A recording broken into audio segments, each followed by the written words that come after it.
আরেক ঘরে গিয়া খেলা দেখা গিয়া খেলা ছবি দেখলাম আলিফ আলিফ লায়লা মেগাইবার হাতিম আহ, ইয়া ভাই মেঘাইবার দেখার লাগে বহুত পাগল আসলাম ভাই। ওইটা হলো আলিফ লায়লা হাতিম এরপরে লাগে আলিফ এলা বাজনা শুনলে ও রোডিতে গেলা বাজনা আলিফ লাইলা আরে এটা এটা পার্টি বলতে 9টার সময় আলিফ লায়লা স্টার্ট হয়ে গেল বুঝছেন না 9টার মানে এরে স্টার্ট বাজারও সাড়ে সাতটা সার দোকানও বুঝছো নি সার দোকানও সাড়ে ইয়ে সাতটা লাগাইয়া সাড়ে ক্যাসেট সাতটা লাগাইয়া দিত দেখতা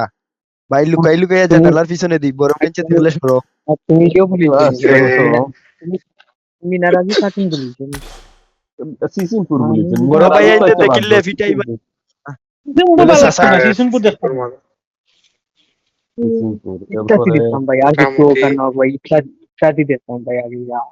ইত্যাদি তো ভাই এবো মাইছে দেখা হাতিম দেখতে ইত্যাদি শুনতে ইত্যাদি তো কোনো মানছে হাতিমের কথা দেখে মনে আছে না?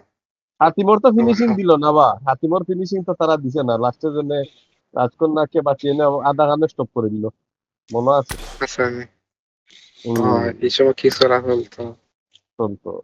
মজা লাগতো না আমি আমার ওদের শনিবারে দিলাই তো সাদা কালো শনিবারে দিলাই তো সাদা কালো মুভি ক্লাসিক ওটা অত বইয়া দেখতাম ঠিক আছে Get ready. চেন্নাই তো প্রত্যেক বইতা শুনো না ছবি দিত একদিন ভাই কিতাব ছিল,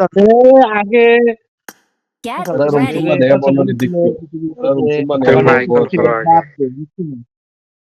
বাদ দিয়ে একটা ছবি ছিল সাবানা দেখছো নি তোমরা রুম বানাইছো নি কে বানাইছে রুম তারা স্টার্ট দিয়া খেলার ম্যাচ আমরা বই দিয়েছি আটবো না তেল লাগাও লাগাও আমরা Get খেলাই ready. রেডি তো তারা আটবো না খেলার জমা তারা স্টার দেখালে আরম্ভ করে আসছে